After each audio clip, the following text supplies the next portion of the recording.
The Fabulous 413 podcast is funded by the UMass 5 College Credit Union, dedicated to creating access to financial well-being for local people, businesses, and communities. Insured by NCUA, umass5.coop. Welcome to the Fabulous 413. I'm Khalees Smith. And I'm Monty Belmonte. Later in the show, young people with cameras. Oh my. Which is to say, we're heading to Great Barrington to find out more about how the under 25 person in your life can have their film shown at TriFest at Triplex. First, though, we head to Capitol Hill, where the congressman from the 2nd District is getting ready for a bit of rest. Well deserved. Looks like you get an early break. Yeah, no, I'm still here. I have meetings today that I really can't change, so I'm going to leave either tonight or tomorrow morning. Yeah, no, it's ridiculous. I've never experienced anything quite like this. Well, take the small win where you can get it. If you get an early vacation, I guess. Yeah. No, and the rules committee is at the center of all this. Oh. So that makes it even better. Oh, I know. That's where we're starting.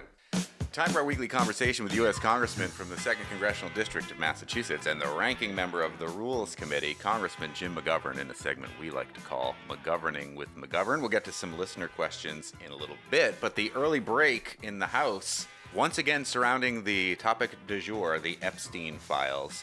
And much of this week's drama has to do with your committee, the Rules Committee, after Republicans opposed a rule that you were, or an amendment that you were behind last week to release the Epstein Files. There's been some dissension in the GOP ranks. The Rules Committee Chair, Virginia Foxx, and another panel member told House leaders that Republicans wouldn't advance any rule for the week without a better solution to the Epstein issue, according to Politico.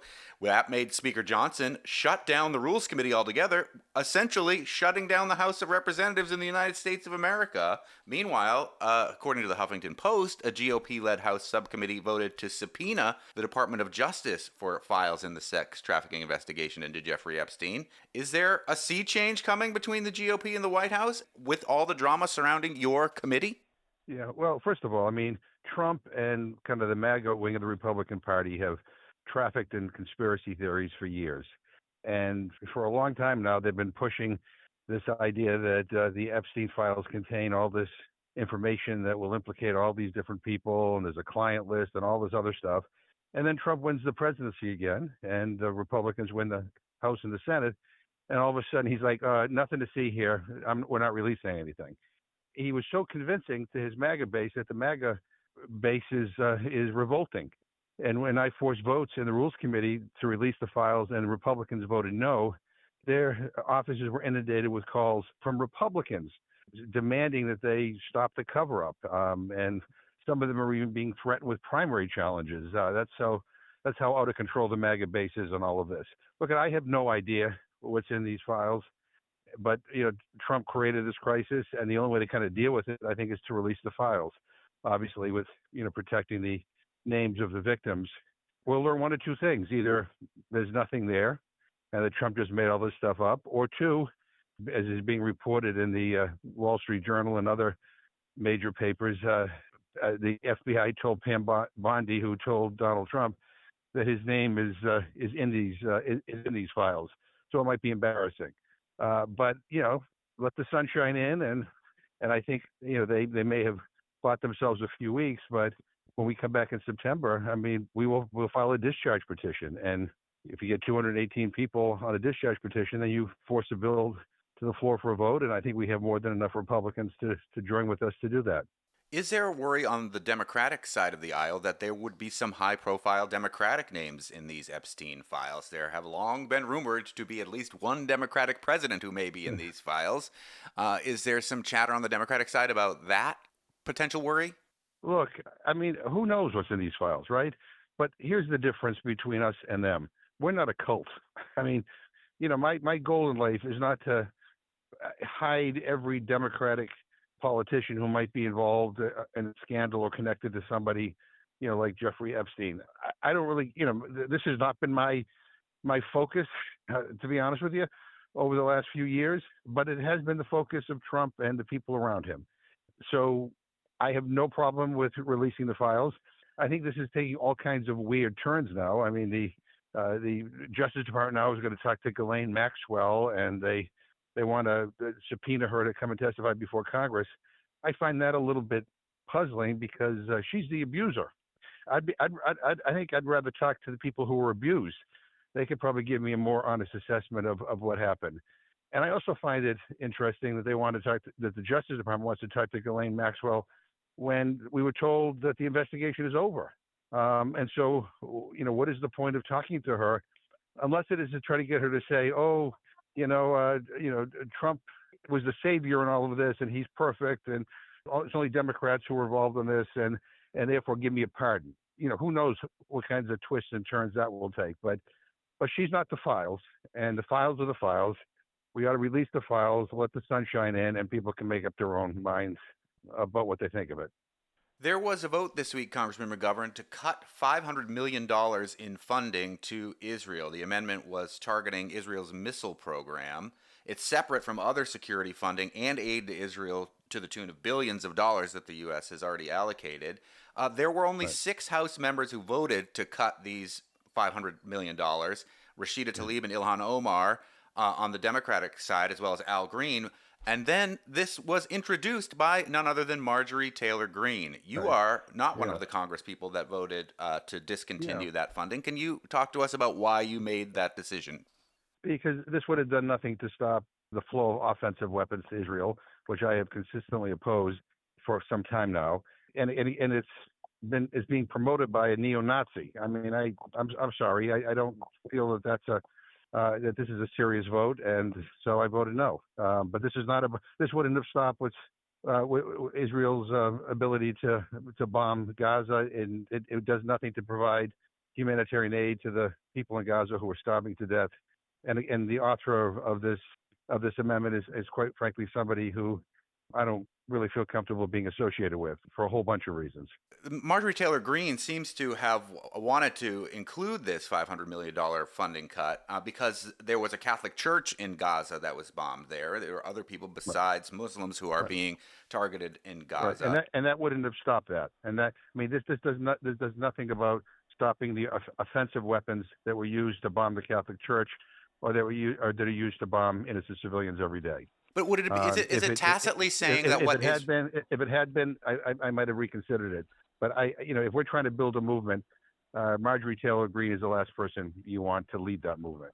That being said, 2 members of the squad and Al Green, who are very much progressive and more in line with most of your politics, did vote alongside Marjorie Taylor Greene. Does it tacitly say that what Israel's doing is okay to vote for this continued funding? I don't think so. I mean, I know some people are attacking AOC for not voting no on it, and Ayanna Pressley. Oh, and you. I've seen people attacking you as well. Yeah, well, I know, but I mean, I was attacking me. Fine. I mean, if they want to attack me, fine. I have been one of the few people that have been outspoken about the need to stop offensive weapons going to Israel. I've voted that way. I have consistently called attention to the tragedy, the humanitarian crisis going on, and I'm sorry if I'm not. If I don't meet the definition of the purists who think that associating yourself with Marjorie Taylor Greene on an issue like this somehow helps the cause. I just don't think it does. I think it actually it makes it more difficult to get people to get on board.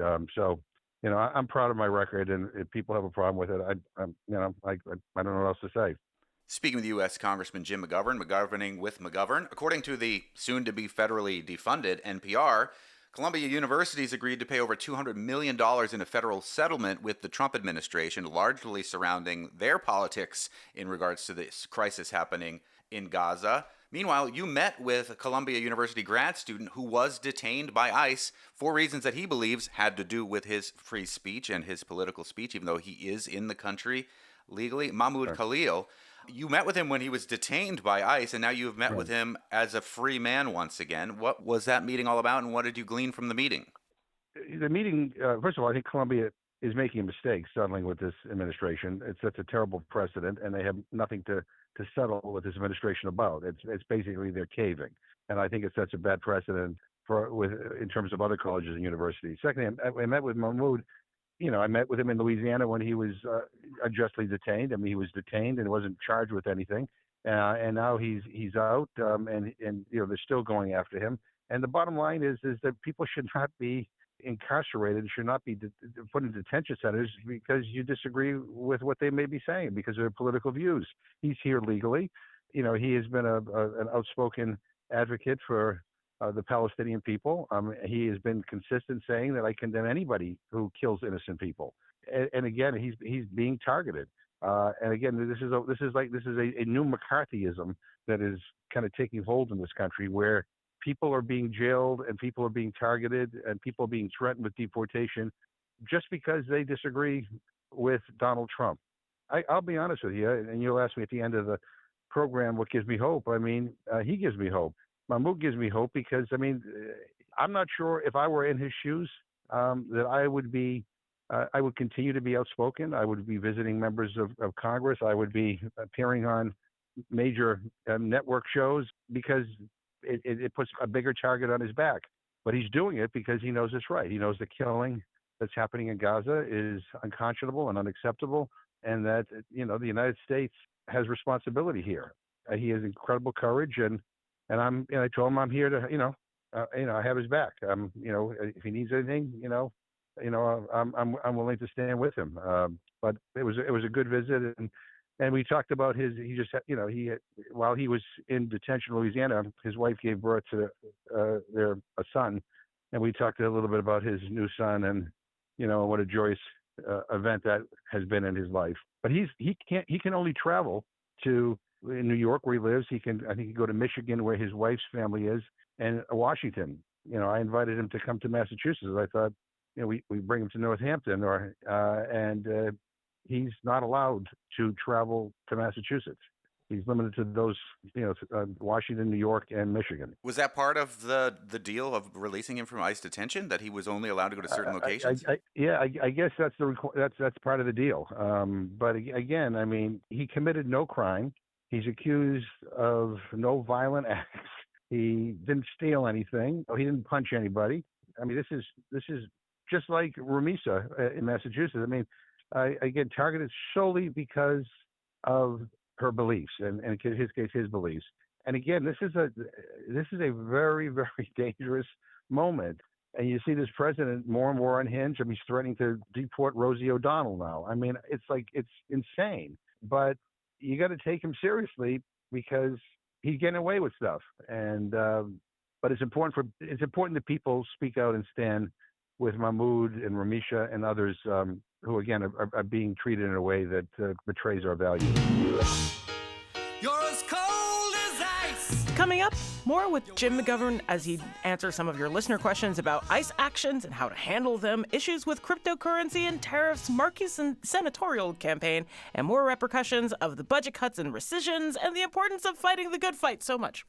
And we'll hear more about the place the under 25 filmmaker in your life can have their work shown as we learn more about TriFest at the Triplex in Great Barrington. You're listening to the Fabulous 413 on 88.5 NEPM.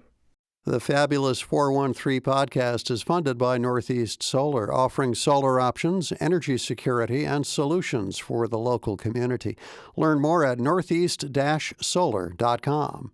The Fabulous 413 podcast is funded by Window World of Western Mass, a local family business with experienced craftsmen offering skylights, siding, gutters, and doors. windowworldofwesternma.com.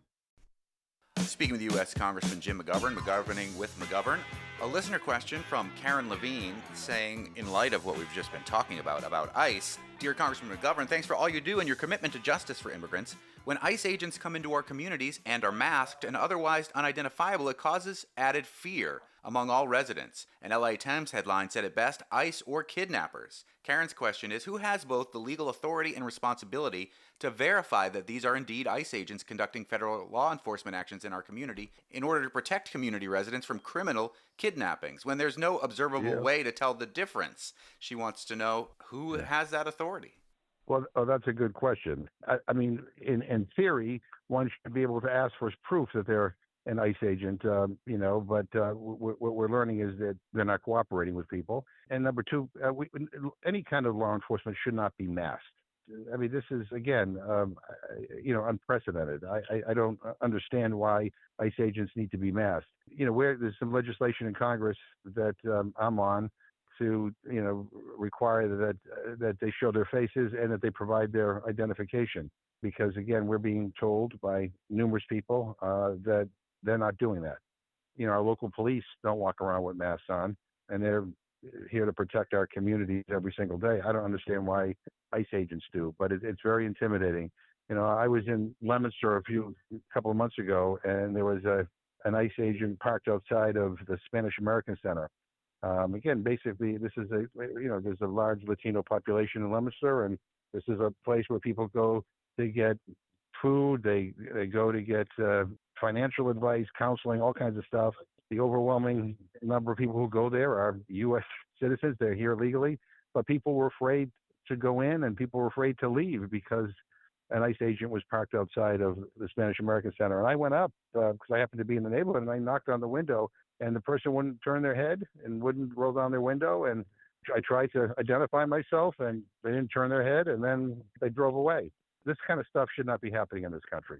I'll also just add that a friend of mine last week who lives in Chicopee sent me a picture that he took with his own phone of a masked agent arresting someone on the steps of an apartment building in Chicopee in the neighborhood where he lives that we can only assume was an ICE arrest. We don't know the identity of the person who was arrested, and we certainly don't know the identity of the arresting party as they were masked.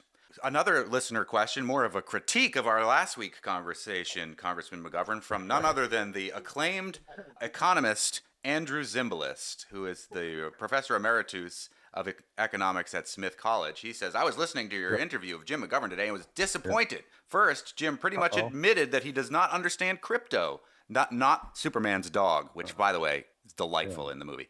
That's simply not acceptable. His votes on policy related to crypto. He votes on policy related to crypto. He needs to understand it. Let's stop right there. Have you done any more research into the crypto and the votes that have gone on? And maybe I oversimplified it. And I voted against the Republican bills on crypto because, again, I think that they advantage people who are already well off and well connected. It's a currency that I'm not involved with directly. I know Trump and his family are, and what I'm really worried about, quite frankly, is that we are passing laws that are protecting Trump and his financial interests and not legislating in a way that, quite frankly, takes into consideration the greater good. So, yeah, I mean, I'm sorry, I'm not a crypto expert. I'm trying to do the best I can, but I was just being honest. Andrew Zimbalist's second critique is that he said, we don't know how any tariff revenue will be spent, which was in response to a listener question from last week. Not so, says Andrew Zimbalist. It will be spent according to spending bills passed by Congress, Trump shenanigans notwithstanding. Is that true to your assessment, or do we know? I would just simply say that if you're watching what's happening in Washington right now, what Congress does on spending bills doesn't seem to matter very much with this administration. Bills that we have authorized and that we have appropriated, Trump has unilaterally frozen many accounts. Look at USAID, for example. Congress didn't vote to eliminate USAID. We didn't vote to gut food for peace. Trump has done that unilaterally, and I would say illegally. So no, I don't know how this money's going to be spent. With all due respect, Professor Zimbalist, but I mean, maybe you have insight into this administration, but they're not playing by the rules. And so, honestly, I can tell you that the money will be spent consistent with the wishes of Congress. His third critique from Andrew Zimbalist, professor emeritus of economics at Smith College. His explanation for his support of Markey was woefully incomplete. It is hard to disagree that there should not be any arbitrary age cutoff. Fine. But why is he supporting Markey, and why wouldn't it be valuable to have a younger voice and energy instead? You guys should have pushed him on this. I like Jim, but enough with softball questions and cliches. Why, Congressman McGovern? Why are you voting to support Ed Markey? Tell us. Yeah. All right. So, I mean, if there was another candidate out there who had similar views to mine and who I thought would do a better job, yeah, I would. But, but there isn't right now. So, talk to me if that changes. But I think Ed Markey's been a good senator, on issues that I care about. I spent an hour on the floor yesterday talking about an issue that doesn't get any focus anymore, and that is the issue of nuclear weapons and nuclear arms control, and the fact that we're approaching the 80th anniversary of the bombing of Hiroshima and Nagasaki, and we have more countries with nuclear weapons than ever before, more leaders threatening to use nuclear weapons. And if we ever use them, this planet will be gone. And Markey has been very good on the issue of arms control and nuclear nonproliferation. He's been good on environmental issues. He's been good on immigration issues. I mean, he's been good on a lot of things that I care about. I mean, so it's not just a knee-jerk reaction, and I'm supporting Ed Markey because, I'm supposed to. I like the guy. I think he's doing a good job. If somebody emerges who's the perfect candidate, well, we can talk about it. But do you know anything about Alexander Ricklin? He is a Democratic primary challenger for Ed Markey. He is a father, former teacher, and fantasy sports writer, according to his website. I know that Andrew Zimbalist is a sports economist. I don't know if that maybe he's more appealing to Andrew Zimbalist than Ed Markey because of that reason. But do you know anything about Alex Ricklin? I don't. I'll learn more about it. Maybe. I don't know. If I were running for office, a statewide office, I'd make it a point to try to get to know the congressional delegation, the state legislative delegation, the mayors and town managers and city managers of the state. But I will, I don't know a lot about them. I'll look into it. But I think I was reacting to, if I remember the question properly, was basically that the emphasis was that he was too old. And I made the point that I don't think that age per se is a qualifier or a disqualifier. And there are people that I think should retire because they, quite frankly, are no longer up to it. But there are people who have boundless energy, and I don't want them to leave. So, I make my decisions on who to vote for on policy and on whether I think the person is effective. Well, I hope I yelled at you enough about that. I don't know. I mean, it seemed to me even last week that you explained that what you liked about Ed Markey as in his track record and how he continues to show up and things of that nature. But I think that some people... And I say the same thing about me. Look, I'm getting older, so maybe I should be disqualified because of my age. And if people feel that way, fine. But I would like to think that people would vote for me or not vote for me based on my views and what I fight for in Congress and my effectiveness and my advocacy for my constituents. Elections have to be about substance. And again, if I look like if I'm walking around aimlessly in the street and it doesn't look like I know where I am and I'm confused all the time, well, then you can make the case that my age is a factor. But I do think Markey has done a good job, and I work with him, and he shows up, and that's important to me. I also thought last week you did mention, the notion of seniority. While I don't think Congress people should be entrenched for life, that you do gain a certain amount of seniority the longer you're in there, and then you are. If the Congress were to go back in the Democrats' way, our congressman from Massachusetts will be the chair of the Rules Committee, the congressional traffic cop about what hits the floor, as evidenced by what happened this week. Rules Committee shuts down, Congress shuts down. So there is an element to be said about seniority. That's just me adding my 2 cents to the critique. And going back to the original question about the issue in Gaza and the Middle East, if I were the chair of the Rules Committee, I could make an order of amendments that would force us to debate the issues at hand right now and force votes on these issues. Right now, we have a Republican majority that blocks virtually all serious amendments on that issue. And again, we ought to be debating more on that. We ought to be debating more on the issue of nuclear weapons. We ought to be talking about the impact of this big, ugly bill on people who rely on SNAP, people who are going to lose their health care. There's a lot of stuff that we should be debating and legislating on the floor that we're not because we're not in the majority right now. I'll add the cuts to the Corporation for Public Broadcasting as we are in an emergency fund drive right now. And I was thinking of you when I was pushing back on that in the House Rules Committee during the debate on rescissions. Meanwhile, you'll have an opportunity to support us right after this conversation with Congressman Jim McGovern. You already told us Mahmoud Khalil is giving you hope this week. That is inspirational. You want to close with a little more hope for us, Congressman? Yeah, look, I think this is a time for courage. And what's been disappointing is that we have been seeing colleges and universities cave to this president. We've seen, media corporations cave to this president. And the cancellation of Stephen Colbert. One highest rated late night talk show, and they're saying they're firing him because of financial reasons.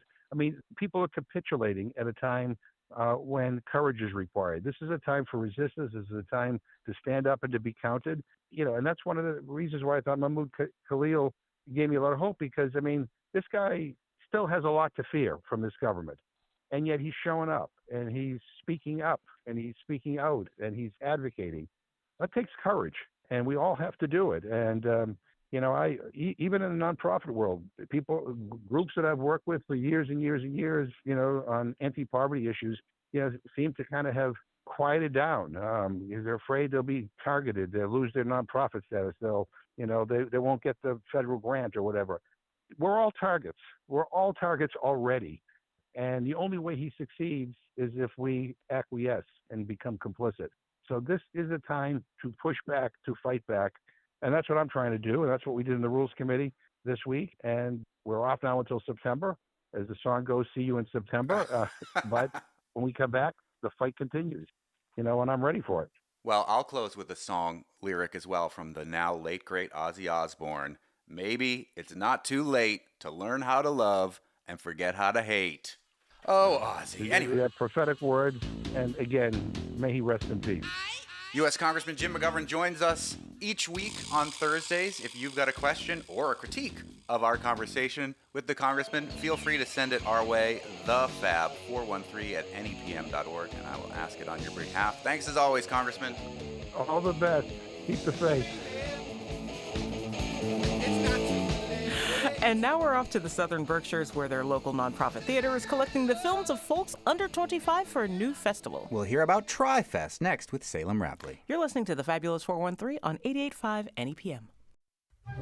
We are at a gem of a theater, a nonprofit that has been brought from disuse into full-fledged prominence in the city of Great Barrington, the Triplex Cinema, where we've had multiple conversations with multiple performers, directors. They keep doing cool stuff here, so we have to keep talking to them. Yeah, the last time I think we had Sam Waterston on was Yep. the last. We had to watch The Killing Fields. Yeah, which was tough. Yes. But so great. Worth but then it. he was here in conversation. Last summer they had Bill Murray here in conversation. So many cool things happen at the Triplex. Got to watch a pile of 8th graders watch Selma for the first time. Yeah. And actually, that's a good segue into the thing we're about to talk about that's going to be happening here at the Triplex Cinemas. Young filmmaking. Hi, I'm Salem Radley. I'm the social media manager and a volunteer for TriFest, which is happening at Triplex. Tell us what TriFest is. Try it. You'll like it. TriFest is a movie festival, film festival, that's happening for filmmakers under 25 here at the Triplex Movie Theater. Is this the first, the inaugural TriFest, or has this happened before? No, this is the first year it's happening, which is really exciting. Is there an age limit on the other end for how young you can be to make a movie to enter this? I'm actually not sure. I think you can be pretty young, though. The whole reason this film festival, I don't know why I keep saying movies, is happening is because there was a teen festival in 2024, which Nikki Wilson, who's the director of TriFest, was part of, and she was inspired by that to make a festival for young filmmakers in the Berkshires. There's a strong filmmaking legacy in Great Barrington and the Berkshires. We've had Diane Perlman on, who worked doing special effects and producing for movies like The Matrix, and for Doug Trumbull, who is one of the icons of special effects in the area. So filmmaking in the Berkshires is really exciting. And she's one of the leaders of Berkshire Film and Media, which teaches classes about filmmaking and how to do films and be different roles on a film that even my own son Enzo went to go be a part of last summer. We've got a storied history of storytelling via film coming out of Great Barrington. So encouraging young people to make films from this part of where we live is a big deal. Yeah. How are people submitting their films? Have they started already? Yeah, no, people have started submitting from all over the world. We have submissions from China, Ireland, I think, everywhere, and of course a couple from the U.S. But we have many submissions so far, but we're looking for more, and the deadline is August 1st, so there's still time. So you've got a couple more weeks to make a movie. Stranger things have happened. Exactly. People with much shorter timelines have made that happen as well. So this is a showing, this is a festival of work, but it's not a competition of work, correct? No, it is a competition. There's cash prizes for first, second place, etc. But I believe there are different sections for the film festival. In fact, there's a section for films that are just made by people here in the Berkshires. So that's a section. I'm sure there's different prizes in that area as well. Salem, are you yourself a filmmaker? Yes, I am. Yeah, and I'll be submitting a film to this film festival as well. I study at NYU Tisch, and I just got back from Prague actually making a film, so I'm Is that excited. the one that will be potentially part of this film festival happening in September? Yes, happening September 19th through September 21st, and yes, it will be. Tell us about your film. It's about a boxer grieving the death of his mother who had bipolar. Wow. Yeah. Why film it in Prague? I was going there for the NYU FAMU program. Yeah, and it's in Czech, but with subtitles, so don't worry. Do you speak Czech? No, I don't speak Czech. So wait, did you write the script? I did write the script, but we translated it to Czech. That's good. Yeah. Did you have somebody to check to make sure you did it correctly? Yeah, I had a person to check if it was in Czech. She has it all in Czech. Uh-huh. I'm done now, I think. Have you seen some of the early submissions for this already? No, I haven't, but I've been encouraging a lot of people from Tisch and a lot of other young filmmakers I know to submit. I think it's a really good opportunity not only to get your name out there and to hear from industry professionals that'll be speaking at the event, but also they're going to have a filmmakers lounge, so it's a good place for young filmmakers to meet other artists and auteurs and get inspired by each other. Not to keep bringing limits into it, but talk about the importance of having the upper age limit be 25, because I think when people think like youth festivals, or like when previously the Triplex had the teen festival, like that would end at a certain other age, but giving a little bit of leeway into adulthood, I think, is really important. Can you talk about having that be the upper limit? Yeah, sure. I mean, Is it really just to get you in? yeah, really. It's only for me, honestly. Leadership has its privilege. Yeah. No. I think we're seeing more and more that young people, specifically people under 25, are not going to movie theaters anymore. So because the Triplex is a space for not only film, but for the arts, it's a multifaceted artistic environment now, we're trying to encourage young people, that being 25 and under, to go to movie theaters and to express their art here at the Triplex. I also think that more and more people are graduating college later, and that could be a factor. TriFest is also an opportunity for people that don't have the privilege of going to film school to submit films. So extending that deadline I guess, whatever. I don't know if age is a deadline, but extending it to 25 gives more people who haven't had the opportunity to go to film school the opportunity to submit and show their work.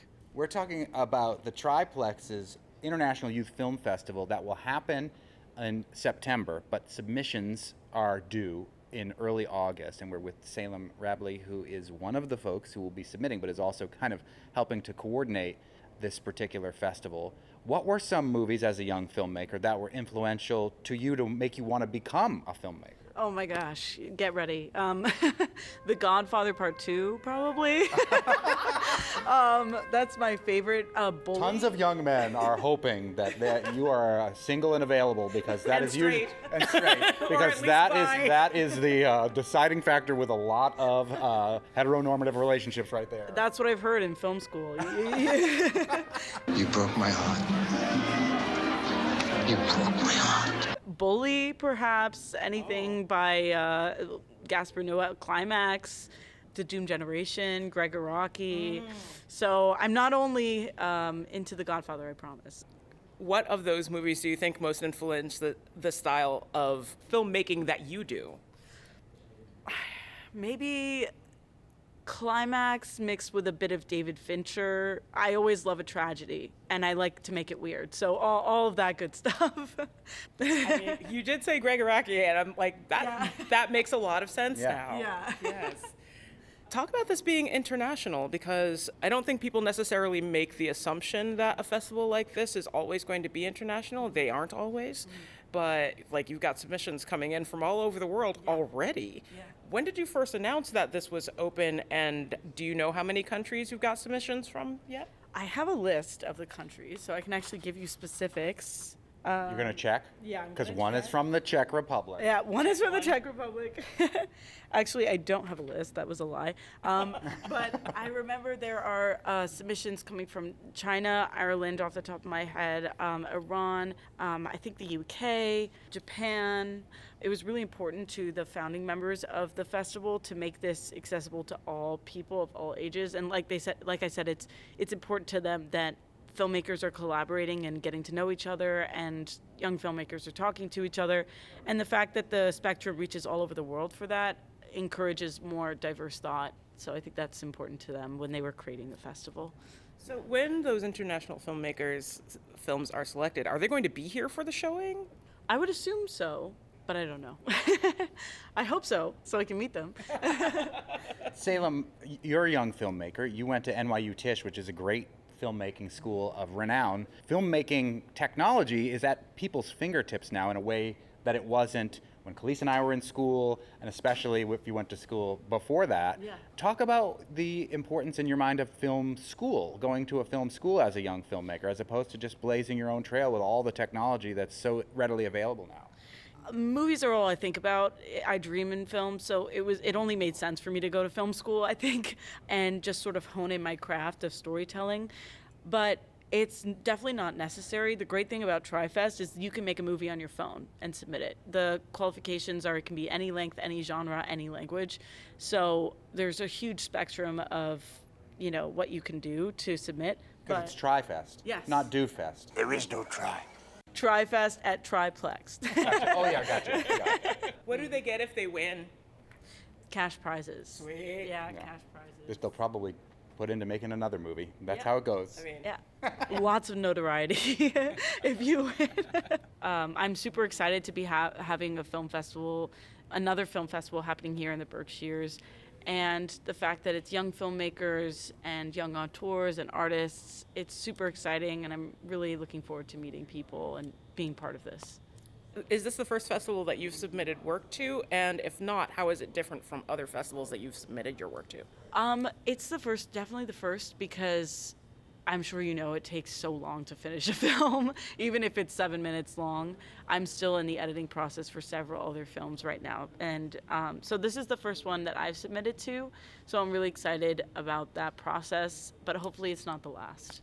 So when people submit films in other languages, and you don't have to be international to do that, you could clearly do that here. Yeah. Like you've done, Salem. Yeah. Do you have to provide translations with the submission, or is the festival going through processes to translate those that didn't come with them? I think most films that are submitting to American festivals will have American subtitles or English subtitles. I only ask because children. Oh, yes, that as well. No, I think the filmmakers will probably go through the process of translating their films to make it accessible to English speakers. So you're starting to get submissions now. How much do you think you will whittle the pool down, or will you show everything that you get? I think there will be some whittling down of the pool. Our deadline is August 1st. We may be extending it to August 5th, depending on if we have more people that are interested, that really want to submit. But the deadline right now is August 1st for submitting. And August 15th, people will know whether they've been selected or not. So that does give 15 days or 10 days to the people selecting. So I think they'll probably use that time to whittle the selection down a little bit. But I'm not exactly sure how many films will be picked, but it'll definitely be hard. And I'm glad I'm not the deciding person, because I'd probably want to pick all of them. And are you looking for both short films, feature films, all sorts of different lengths? Yeah, all lengths, all genres, all languages. If people are young filmmakers are listening to this, or their parents are listening to this, where would one go to submit their film? They would go to trifest.org. We have a couple of social media pages up right now, too, that you can follow. Yeah, go to trifest.org. I'm super excited about meeting other young filmmakers. So if you're even considering submitting, please submit your film. It's going to be super fun. And there's no fee. I forgot to say that. There's no fee to submit. So it's just a great way and a great opportunity to meet other people and to get your name out there. So there's no harm in trying. Are there any mediums of film that you are not taking in submission form? I don't believe so. I think we're going for animation, narrative, documentary, really anything. And if they send you a VHS tape somehow? I don't know, but I would love Rent to a see VCR from Vision Video in Video. Northampton. Yeah. I mean, it kind of goes along with like my film classes in high school somehow getting their hands on Super 8s or 16s every once in a while. Because the freshman class coming into my high school always had to make a freshman film. We were a weird bunch of folks. It sounds fun. But that's why I asked, because you never know. I expect this to have the same sort of popularity and interesting elements as the Cat Film Festival that Amber Cinema does. People love that. It is so cool. I can't wait. It is really cool. Thanks again to Salem Radley for walking us through the Tri-Fest at the Triplex in Great Barrington. And looking for things to do on the weekend, we've got tomorrow's show for you. Indeed. Should be an exciting way to think about what's happening. Yeah, we're going to have we're going to talk to some of the folks bringing electronic music to Turner's Falls, because there's a whole festival happening for the rave of our dreams. Visual elements and electronic music all at the Shea Theater. It's called Extension Chords 2. It's happening with a bevy of electronic musicians of various genres taking the stage at the Shea. And we'll hear from one of them live for Live Music Friday, head of One Testiquit. And then we'll hear from another one in conversation as we get into the practice and praxis of modern electronic music with headliner Daedalus, including his many collaborations and solidifying a digital music department at Berkeley. Plus, a rosé-tinted Thunderdome as we're looking through the world Thunderdome. at the world with rose-tinted glasses. And we will be drinking with our Franklin County wine friend, Ken Washburn. It's perfect wine for hot season such as now. It's perfect wine for birding, which is also what we will probably be doing then, because there's a lot out right now. Ken loves birding, and we will talk a lot about birding. Indeed. Well, consider giving before the end of the hour. NEPM.org or 800-639-8850. I'm Khalees Smith. I'm Monty Belmonte. Talk to you tomorrow on the Fabulous 413.